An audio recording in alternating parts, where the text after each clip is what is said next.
Nothing worthwhile is going to be easy. If you want to make something, you want to turn a passion into a job or a career, or even if it's just a side project, if you really want to have it be something that's big and meaningful and grows and gains value, it's not going to be easy.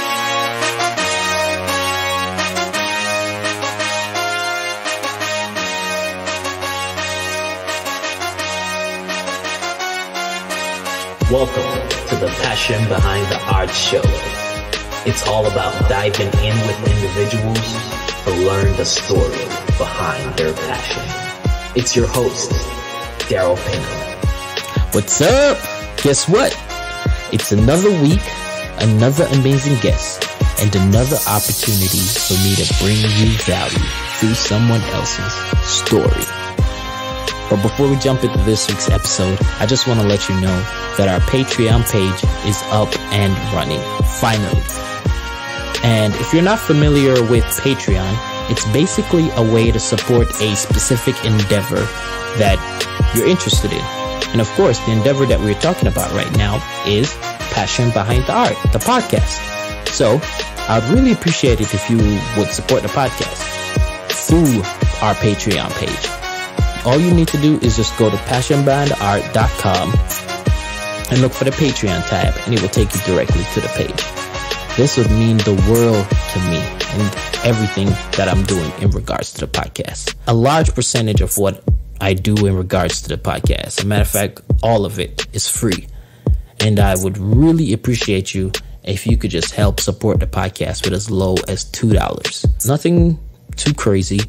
$2. And of course, there's various tiers you can support with more, and the more you support, the more incentives you get.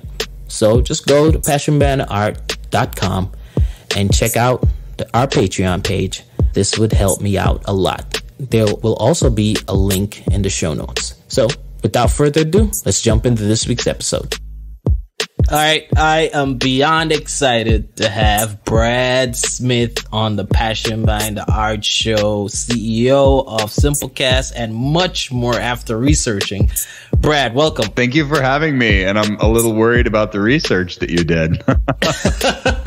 No, just the usual, just trying to, outside of what, as we found out that we have a friend in common, Aaron Dowd, outside of what Aaron Dowd has told me, it's just right to do research, because you're doing a lot more than just running Simplecast.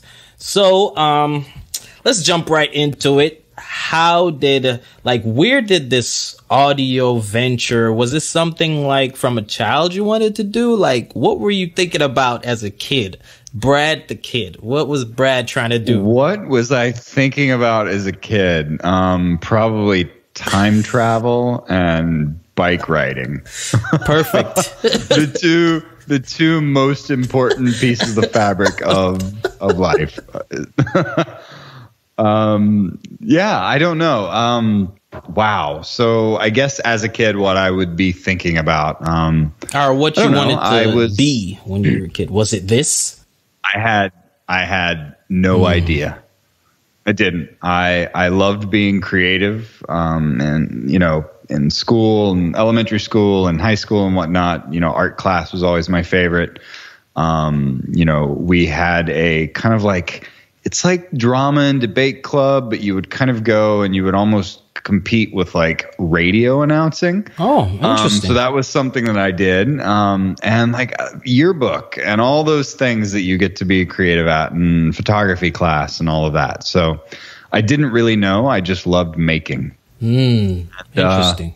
Yeah. And then I guess I was probably 17. I'm going to date myself here is what's going to happen. And we're going to start putting some real dates to how old I am. And then it's just going to get scary. So I had a pet brontosaurus. That's not true, but it's like, what? Yeah, this was I'm that old. So yeah, all the land masses were still connected at the time. Yeah. You could walk from North America to Asia. Well, let's talk about that today.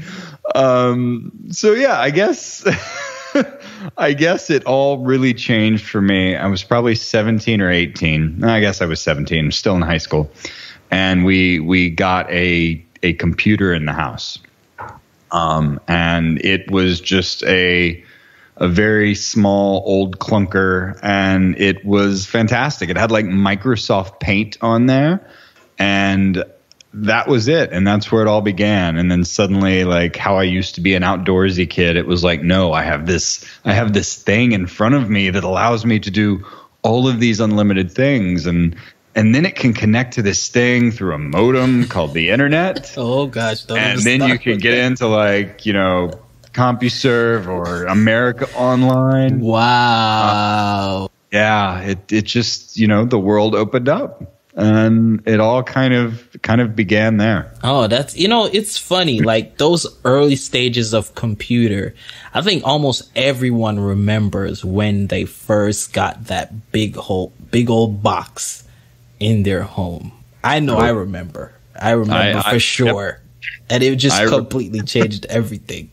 It is. It was, no, it did. That's exactly right. I couldn't put it better. It changed everything. So it's funny. It's funny. All right. So you got the computer. You're almost getting ready for college. How did the computer influence what you wanted to do in college? The computer, we'll give you some inside information here. The computer specifically caused me to flunk out of college. Yeah. I only completed probably about a semester and a half. Interesting. I, started college not too long after high school, and just learning the internet, learning to do HTML. I built my first website. I think it was on Tripod, and I learned, how to make an animated GIF, which is really funny. That's what the internet was birthed out of, and then animated GIFs are kind of having a massive moment again.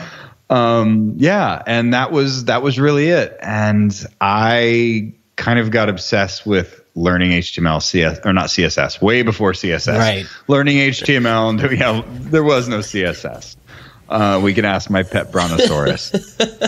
And that was it. And I kind of custom built my own computer and very much fell in love with just all the nerdery that lies within the world of the internet and computers. And I basically kind of flunked all my classes. I would never go. I would stay up all night teaching myself things on the computer and sleep through class the next day. Wow. Which, come to find out, college has this thing to where you don't have to go to class, but if you flunk your tests, that's a whole other thing. Right. So that was kind of it. And I was out of college, and I went and got a job at a computer repair shop. We basically we would repair old computers and sell them. It was like my first gig. We sold computers there. We repaired them. We would do custom builds for people. It's just a small spot in like Springfield, Missouri. And I started working on that company's website and doing a lot of the design for their marketing materials. And, that was it. And I did that for probably a year and a half. And saw an opportunity in the town that I was in to this company that they were a pager company, pre-cell phones. Oh my gosh, pagers! Wanted a pager so bad. I wanted a pager so bad. Or excuse me, as we used to call them to be cool, beepers. Beepers. Oh, the nostalgia continues. It does. Remember when the first pagers actually came out with little mini keyboards on them? And it was like it was the beginning of what text messages are today. But anywho, so there was this pager shop in town, and they also provided dial-up internet access. They were like a communication store. Okay. And they had a small web design department. And I went over there and spent about a year there and started as just a graphic designer and started to learn to code. And about a year in, had the opportunity to kind of step up and manage the department. Interesting. And so, here it was 1999, early 2000, and I am kind of running this small web development team back before the internet was even the internet that we knew today. And about a year and a half into that, that company, so I was just enamored by what I was doing. I was in love with design and development and building things for the internet. And this company basically hit hard times and had to start making cuts. So I went to the owner of the company, who I'd got to know well. His name was Steve. And I said, Steve, I've put a year and a half into kind of building this team, and we've got a lot of really good customers. I want to start my own business. And, instead of kind of letting everybody go and just kind of shuttering that part of the company, could I say acquire it from you? Mm-hmm. And so basically I acquired the rights to all of the customers that we had kind of built websites for, and it was $1. And so the very next day, it was October 21st, 2000. And the very next day, I started my first company. And I didn't know the first thing about what I was doing. Because all you got to do is start something and everything else falls into place, right? That is true. So I, of course, had no money, went out and took out a small loan, and the team at this company, this pager company, was probably about 12 or 13 people. So I could only really keep like 2 of them based on the money that we had coming in from the work that we were doing for the company. So basically picked 2 people and went over, and we just kind of started our first company together. And I started that company with a designer that I had hired not too long before, and his name is Ryan Sims.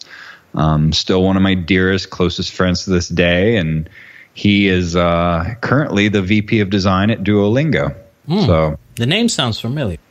Yeah, he's one of the best designers I've ever met, and one of the best humans I've ever met, and deserves everything that has come his way. But when I hired him, he was working at Office Depot, so I like to claim. I got to discover Ryan Sims, but really he discovered me. He came to me and asked for a job, and I said absolutely. So, anywho, getting off track. That's kind of where it all began. It was kind of like that whole awkward out of high school, what do I want to do thing. Kind of stumbled through. I still feel like I stumble through life to this day, like figuring things out as you go. Yeah, one thing became another. And then we built that first company for about 6 years. In 2005, 2006, we merged it with a company in Boston. I really wanted to get out of southern Missouri at this point. Okay.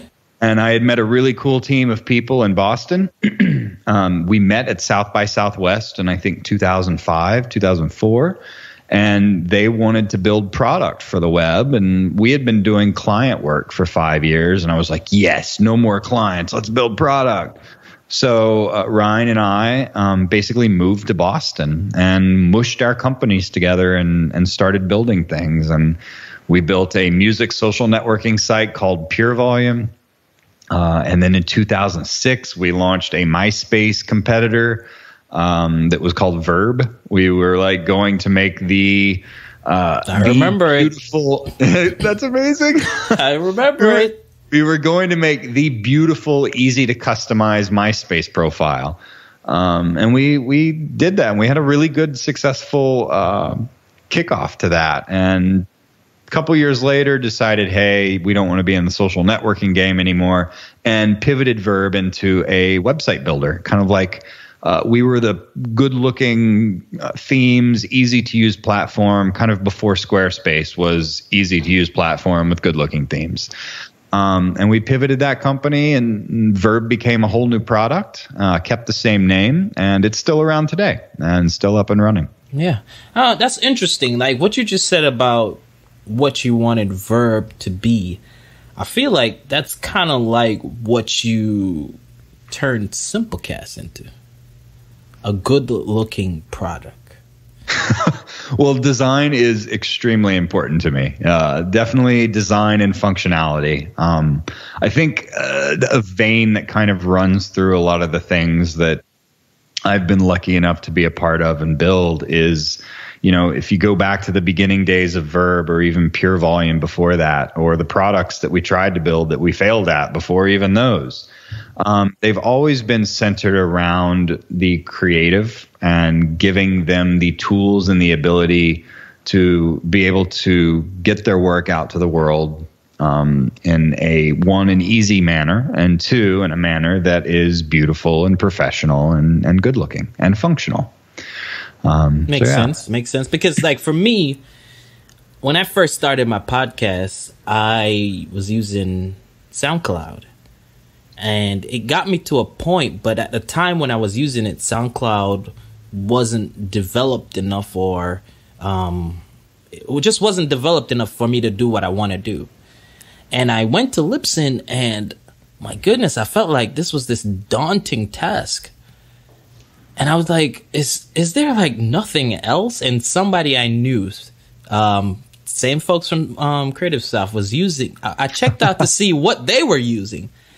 And it was this thing called Simplecast. And I've heard of it. And I signed up, and I was like, oh my gosh, this is exactly what I needed. It was simple enough to understand, but sophisticated enough to get me where I wanted to get. And it could do everything that Libsyn could do. And that's what like hooked me, because it looked like a designer made it. Like Libsyn looked like somebody that made it, like just strictly coded. And that's not no knock, but for me as a designer, you know what I mean. You gravitate to what you gravitate to. Mm-hmm. So right. A lot of what you're saying makes sense. Yeah. So, all right. So let's jump into what is, I know I sent you some questions, but I'm just going to go back and forth. What is like the day of a tycoon like yourself like? What type of animal is a tycoon, by the way? No, I'm kidding. I feel it's like a cross of two different animals. I'm in a bit of a, we're experiencing a lot of fantastic growth at the company right now. But because of that, like I am very much we're just going to call it what it is, a workaholic right now. There is not a lot of glamour in it. I mean, we'll just walk through today. Like I was at the office probably by 6:45 this morning, in this glamorous WeWork cube that you're currently seeing me in. And just a lot of days or a lot of meetings throughout the day, a lot of talking. And yeah, just literally I am this company right now, and growing this company is kind of like what I invest my time into. I try to get out and grab a run when I can, just to retain some sanity. But the day to day right now is very much boring. Come on up, hang out with me for a couple of days. Hey, the next time I'm in New York, you better believe it. I'm reaching out. Absolutely. I will bore you out of your mind. Can't wait. Get ready. All right. So I know Simplecast just did an update, right, recently, but what led you to start Simplecast? Why a audio hosting / whatever it may be, audio platform? Okay. Why? All right. So I will give you the 1.5-hour version, or I will give you the 4-minute version. So we're going to go with the 4-minute version here. So to do this, I kind of want to back up just a little bit, because I kind of enjoy how the story ties together, because it really shares how I feel about what I'm building and the passion that got us here. So, I mean, Verb being the do-it-yourself website builder we talked about, I mean, that allowed a lot of individuals to do a lot of things. We worked with mostly creatives. So if you were a filmmaker, you could, run your video content through us. If you were a blogger, you could run that digital content through us. But, keep in mind, in early 2010, there were podcasts. We had people actually using our platform to, distribute MP3s. So through Verb, I got to know creatives and like the creative life even more, about just the passion behind like the art and craft that people make. I don't care if it's an MP3 audio file for a podcast or a MP4 for a video. Like we're all creators. Facts. We just have different tools and methods of delivery. So after Verb, after about 8 years, when I stepped away from that company, I wanted to focus on, instead of building software for once, I wanted to actually focus on helping build creators. So I launched a company called Wayward Wild, and it was an incubator. But instead of being an incubator like we think about incubators for tech companies, it was an incubator for content creators. So that could be a digital magazine or a YouTube series or a podcast. Basically, finding people that tell stories in very important ways, maybe even voices that aren't being heard, and kind of help them be the media of the future. Interesting. And we did that for about 1.5 years, and probably some of the most fun I've ever had in building something. Unfortunately, when you are looking to raise investment to really scale a company, the year's 2015, and you're out there telling investors, like, really, content's going to be a thing. Trust me, content's going to be a thing. It was really hard to convince investors to do this. So I knew that through this process at Wayward, I was working with a digital publication and a magazine called The Great Discontent, run by my friends Ryan and Tina. And The Great Discontent, we actually launched a live interview series at a hotel here in the city, and we would interview creatives about kind of the risks and the passions and like what drives us as people to be creative, and why do we do what we do, and why do we put ourselves through what we put ourselves through when we can just go get a job. And so through this live event series, we decided to turn it into a podcast. And I was helping Ryan and Tina throughout this time. And let's flash back really quickly. 2005, I attempted to make a podcast and failed miserably. So now it's 2015, and I am, turning this live event series into a podcast. And I had to ask the same questions about, how do I get a podcast out in the world? And I realized very quickly that it worked the same way in 2015 that it did in 2005. And that told me something was wrong. So I wanted to basically take the focus off of Wayward Wild's incubator, and I wanted to go back to building software. I saw a big opportunity. I really felt like podcasting hadn't hit its stride yet. It had a slump in like 2013, 2014, but I just felt like it's going to grow. The tools just aren't there yet. And when tools don't exist, it's kind of like when tools don't exist and advertising dollars don't exist, a industry doesn't thrive. So how do we help an industry thrive? We build better tools for it. We bring more ad dollars into the industry. Right. Excuse me. So I knew I wanted to build something in the podcasting space. So I reached out to Steven, we call him TVO. But Steven was my CTO, my lead engineer at Verb for 8 years. Okay. And I hit him up and I was like, hey, TVO, I'm going to build another, SaaS company. Do you want to quit your, very nice, well-paying job and come back into startup world, which nobody wants to do that. And he said, yes. Wow. So he basically came over and we decided we were going to build something in the podcasting space. So simultaneously, I was having dinner one night with my friend Josh. Josh had actually built a very basic podcast hosting platform. Josh was a podcaster. He hated the tools that were out there. So he built basically an MVP for the way that podcasters can get their stuff out there in the world, basic analytics, all of that. That product was called Simplecast. So Josh had built this great little thing, but had no real desire to turn it into a startup and hire employees and grow a business out of it. So over dinner one night, we were in the East Village, and I was sitting with him and I was like, hey, I want to build something in the podcasting space. And you've kind of built something that will get me off the ground quicker because you have a name, you have a basic product, there's a few customers. If you really don't desire this, how about I take it over? And we did. We worked out a deal, and equity in the company and payment over time, and it was just a very straightforward deal with friends. Nice. And so that kind of gave us, on day one, instead of starting with nothing and having to build something, we had something to start with. And there was a lot of big plans initially. Like I would work with TVO, and we were going to rename the product. I felt Simplecast kind of put it in too much of a box. That, our vision for something was going to be very powerful and very robust, and we were going to work with some of the biggest shows out there. But nobody wants to use something that's simple. Like, it's really like easy to use cast, but very powerful cast. That's what we should have called the company. So we debated for a while on like what we were going to name it, and we were in the process of building a new product for it. The direction of the company has changed massively. The product has changed massively.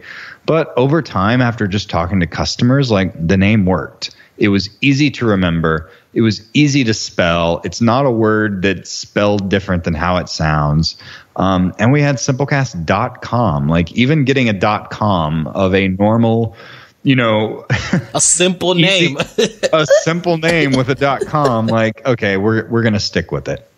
I still kick myself some days. I was in a meeting just last week, and somebody said to me, and this was a very large enterprise customer of ours. They're like, this product isn't like simple at all. It's very powerful. I was like, I knew it.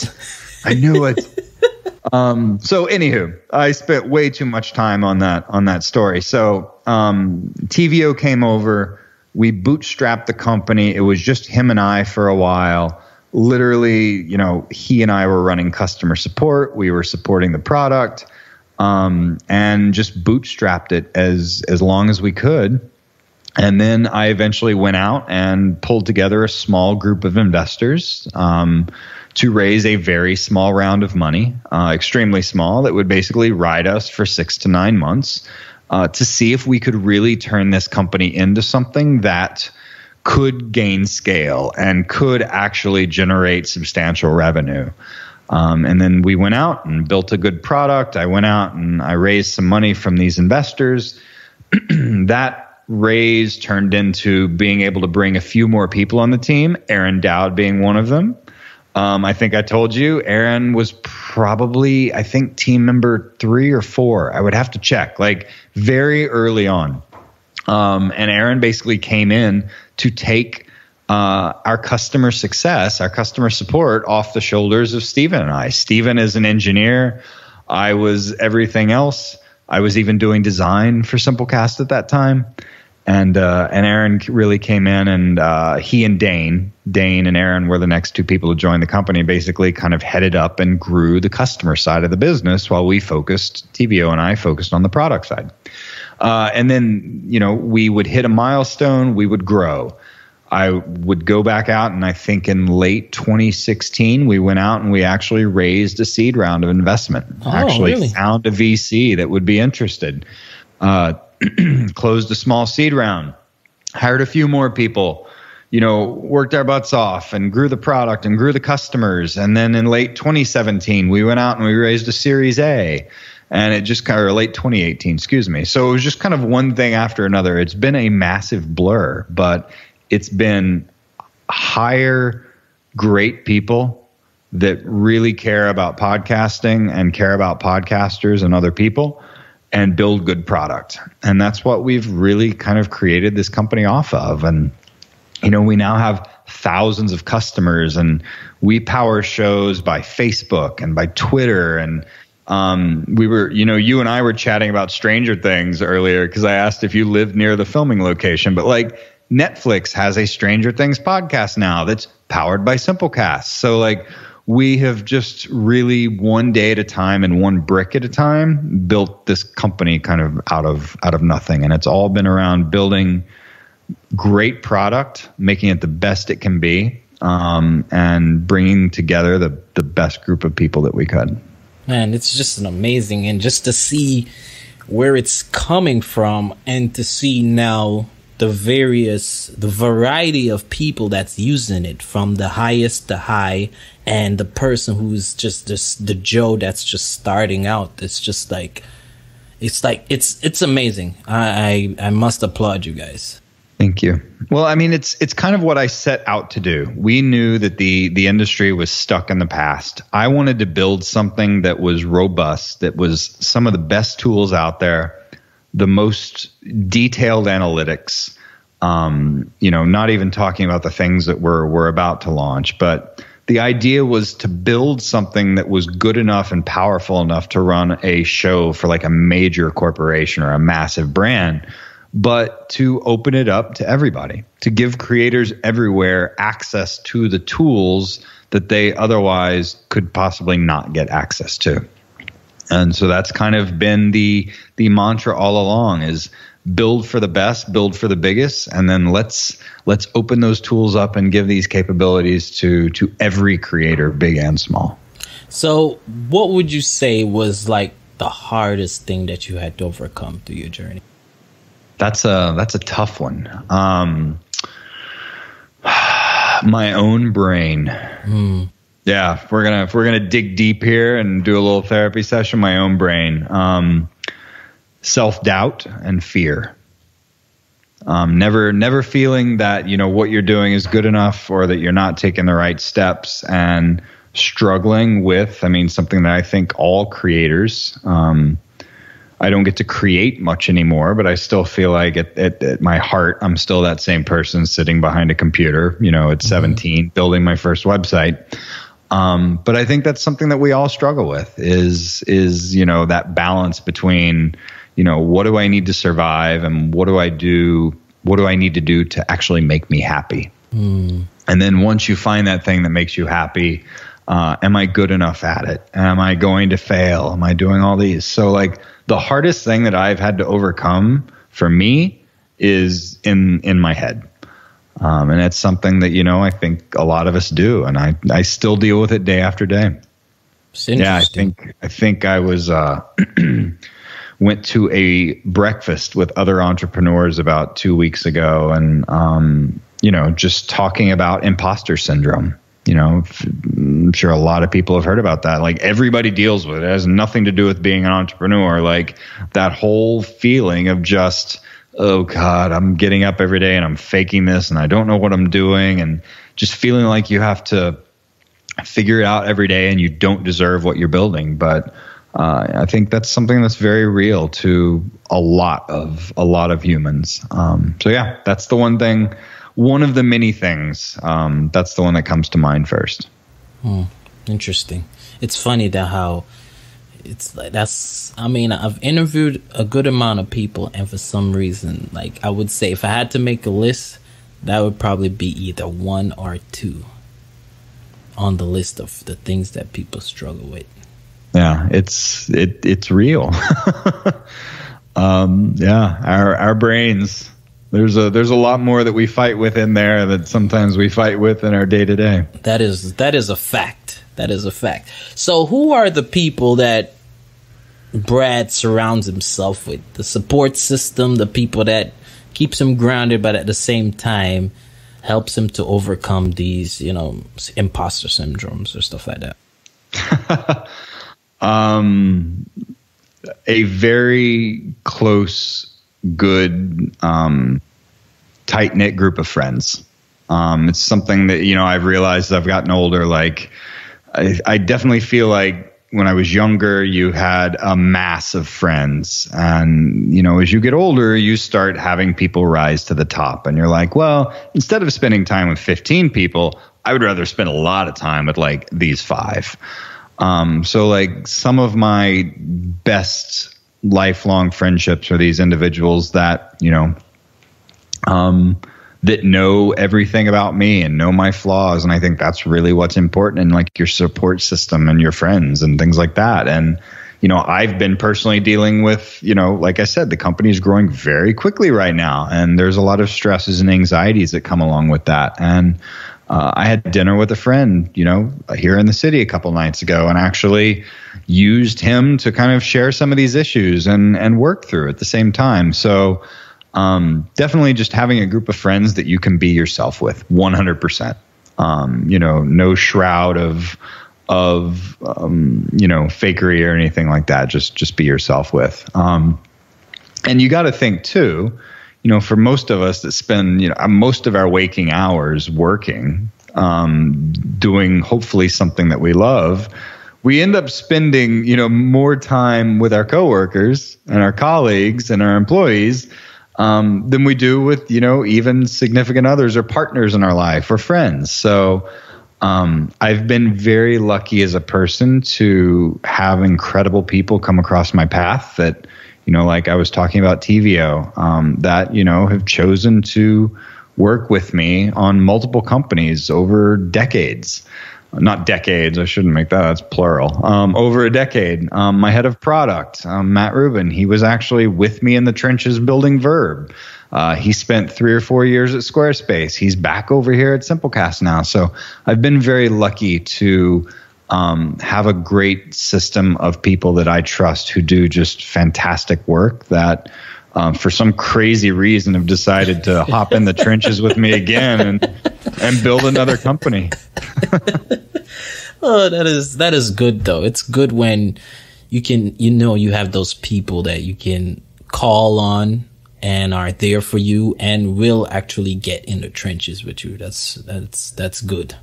Yeah. Did I answer your question? I feel like I am very bad tonight for some reason. I'm getting off track. Nah, you're great. You're great, man. You're great. It's man, I'm intrigued. So you're doing fine. You're doing totally fine. Totally fine. Okay. No pressure. All right. So let's get a little bit more detailed. So what, outside of Simplecast, what are some of the other ways you generate revenue? Brad Smith himself. There currently there is nothing. There is only Simplecast. Okay. Simplecast is my project. It is my business. I mean, we are now a team of 25, 26. We're growing very quickly. So, it's try to do that one thing and do it very well. So Simplecast is my only project right now. And it is a company that, we've grown from the ground up. So, which makes sense. I mean, it's not like it's a small pie. What if I was like, well, I actually have a cupcake shop in Soho.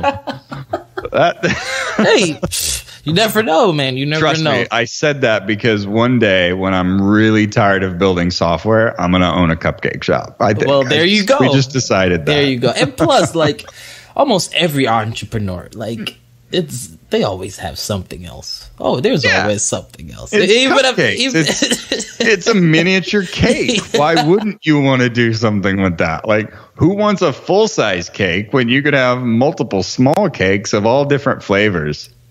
And it's a much safer thing to view versus you eating a big old cake. You know what I mean? You feel much better, much more self-conscious. Right. Yeah, you can eat one cake or you can eat 17 cupcakes. I'm going to pick 17 cupcakes. Oh, beautiful, beautiful, beautiful, beautiful. I've never really thought about running a cupcake shop before, but after tonight, I don't know. When you're here in the city, when I'm boring you, remember when you get to follow me around for a day? We're going to go look at some real estate and see if we can find us a shop for cupcakes. Beautiful. Can't wait, man. I love it. Okay. I love the sound of it already. Listen, I'm still in the trenches designing and creating, so I'm already excited about creating this logo for this cupcake shop. Let's do it. I'll check back tomorrow and we'll see if you've got any names because we will need to figure out a name first. Oh, this is beautiful. This is beautiful. All right. So what is that thing that Brad can't live without that is not his phone? Oh boy. Thing I cannot live without. That's not my phone. So just to let you know, I've heard the craziest things. I've heard a blanket. I'm talking about a grown person. Oh, blanket. I've heard a record player, the actual old school records. So it could be practically anything. That's a tough one. Wow. I am not prepared for that question. I don't know. Part of me, wow, that's tough. You know what? Let's see. Right now, like if I had to make a decision on the last 6 months, so something that I could not live without currently, something that's good for me mentally and emotionally. Remember when I said I was bootstrapping the company and it was just TVO and I? Mm-hmm. I'd spent a decade in the city. But, all of my money, living in New York, of course, goes to rent and cost of living and things like that. So I actually left the city for a year and I moved to upstate New York. Really?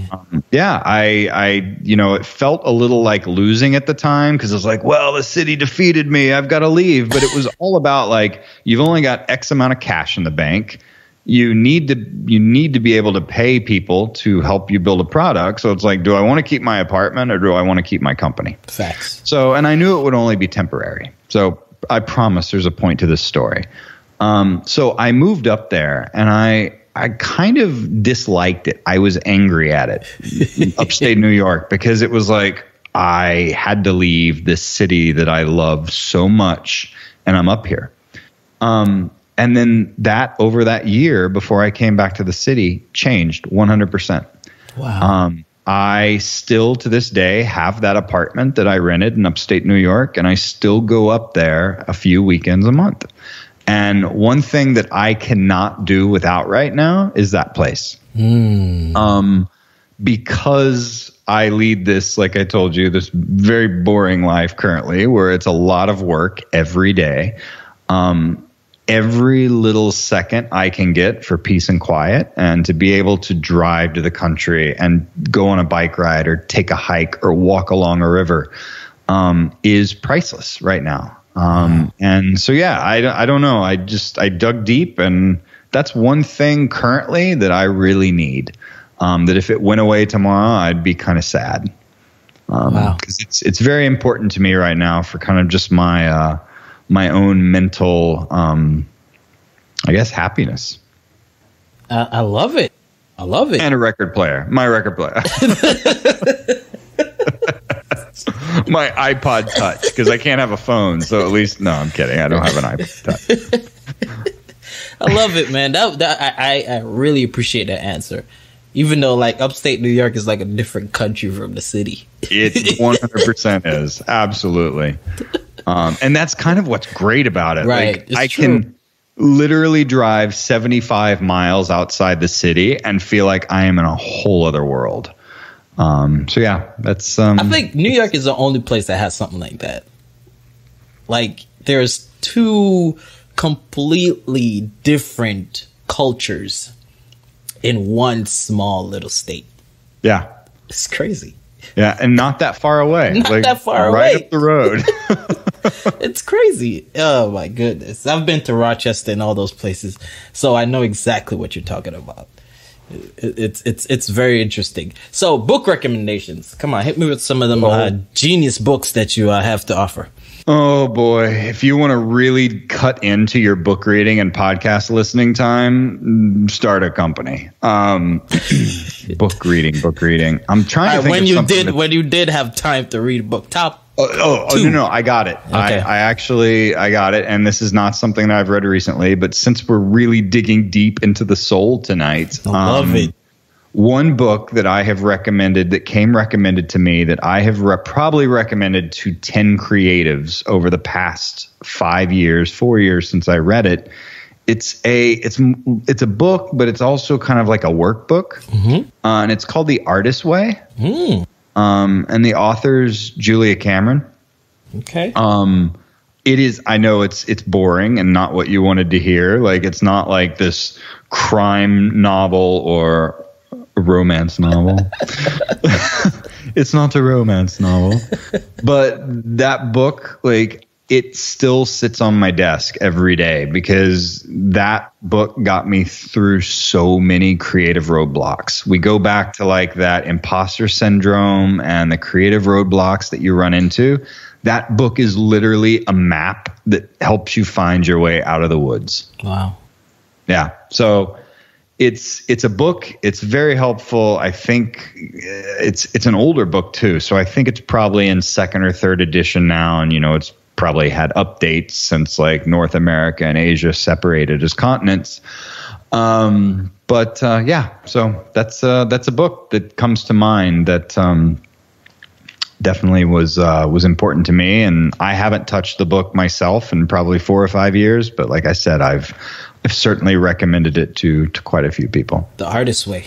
All right. The Artist Way. Yeah. Definitely gonna check it out. I could be very wrong here. I think the author it's either Julie or Julia Cameron. Okay. But it's definitely called The Artist Way. All right. There's a website called Amazon. You can visit it at amazon.com, amazon.com. Might have heard of it. They probably have it. Most likely. Let's take a hunch. I think they do. Or head on down to your local Barnes & Noble. Good luck. All right. So right before we're getting ready to close, but before we go into some more stuff about you. All right. So we've heard about podcasting, create good content, build an audience. Yeah. What else is someone missing? Is there anything else missing? In regards to making a podcast? In regards to growing your podcast. Create good content. We've heard that, and we've heard build an audience. Yeah. I mean, so I won't step up on my soapbox here, but I think one of the most interesting thing, and this might be me stepping up on my soapbox. As I stand on my soapbox, I exclaim, I will not stand on my soapbox. You know what that reminds me of? That reminds me of when someone says no disrespect, but then says it's like perfect. If I say that, just throw something at me, please. I won't say that.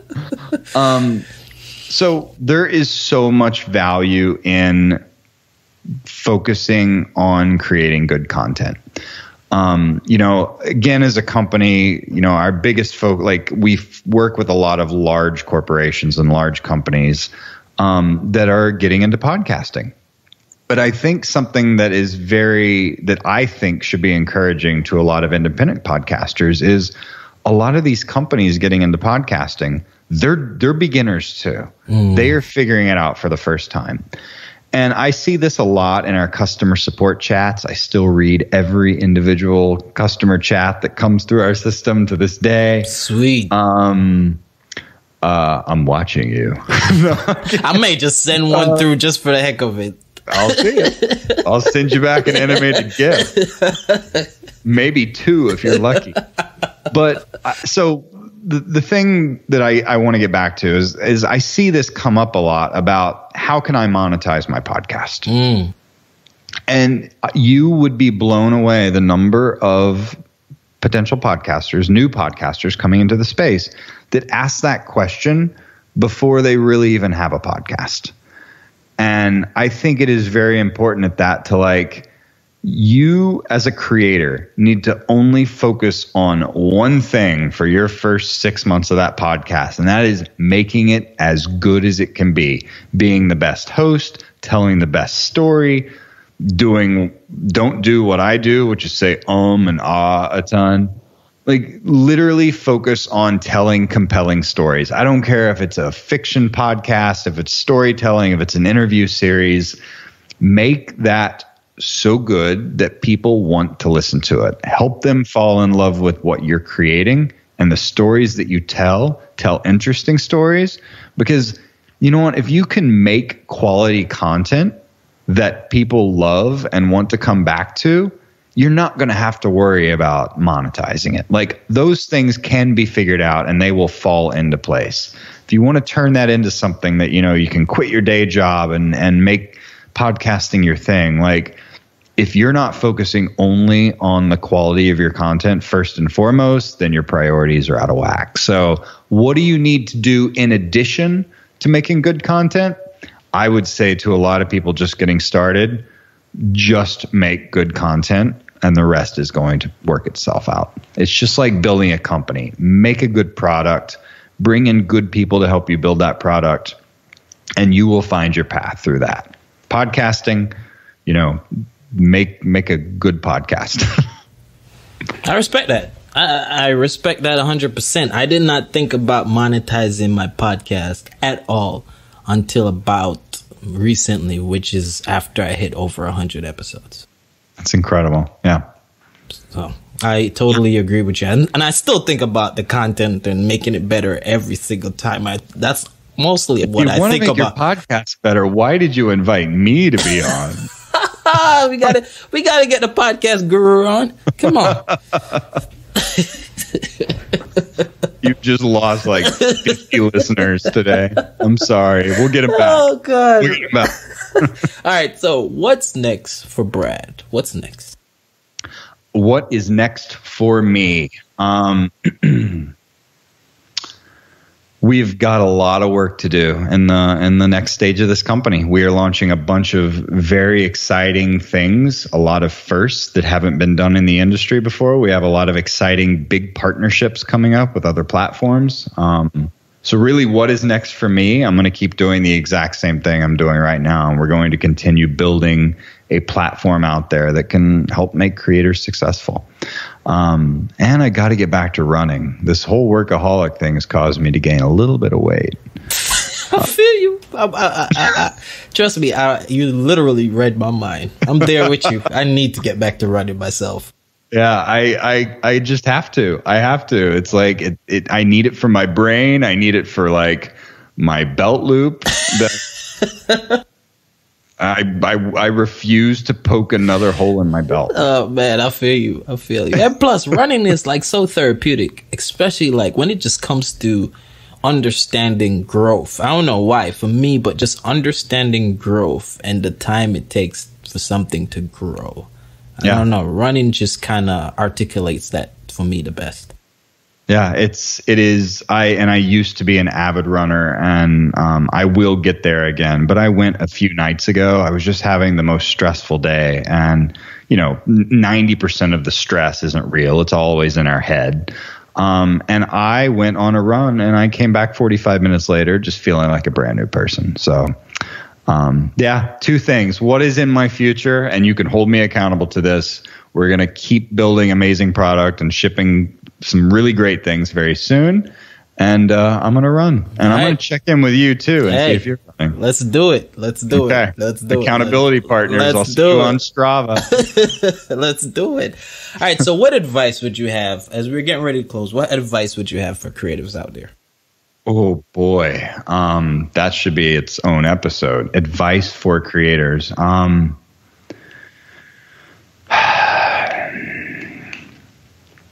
I mean, nothing. How do you put this without it almost seeming negative? But nothing worthwhile is going to be easy. If you want to make something, you want to turn a passion into a job or a career, or even if it's just a side project, if you really want to have it be something that's big and meaningful and grows and gains value, it's not going to be easy. And so I guess what would my advice would be to know that getting into it and to not give up. And that seems so cheesy to say out loud. Back in my day, kid. No, but that's the advice I would give. And I give myself that advice every day. It's like, if this is worth doing, and it's not going to be easy. So stick in there, do what's hard, keep at it. Dig it. I dig it. Keep at it. So where can people go to find the man behind Simplecast? Where they can go? My home address? Is that what you want? Well, not quite. I mean, but if you throw it out there, that's all on you. That's all on you, my brother. We might want to edit that one out. My social security number is 432. I can give you my credit card number too while we're at it. Oh man. Can you find me on the internet? On Twitter and Instagram, my handle is Brad. How did you get that? It was a bar fight with Brad Pitt. Yeah. Oh my God. He won, but then I stole his phone and ran away with it. No. Just being an early adopter. I think that's a big part of it. So I'm really bad about Instagram right now. I really miss Instagram. I wish I had more time to get back there. So Brad on Instagram or Twitter. How else do we communicate in this world? You can find Simplecast at simplecast.com. That's pretty much it. You can find me through those two platforms. If you want to email me, it's brad@simplecast.com. Sweet. Well, Brad, I mean, this has been amazing. It's great hearing the story. I'm even more fascinated. Thank you for doing this. Thank you for having me. It's been my pleasure. Thank you for listening to this week's episode. I hope it's been super valuable to you and you're now ready to take your audience building, your community growing to the next level to help you and help me build our empire, for lack of a better word, or just to build our thing. Remember to stop by iTunes, Passion Behind the Art, and leave a review and subscribe. It's very important to me. It helps the podcast grow, and it makes me feel good to kind of hear from you guys, to know what you like about this podcast, what it's done for you. So jump on iTunes and subscribe and leave a review. Passion Behind the Art. Be blessed.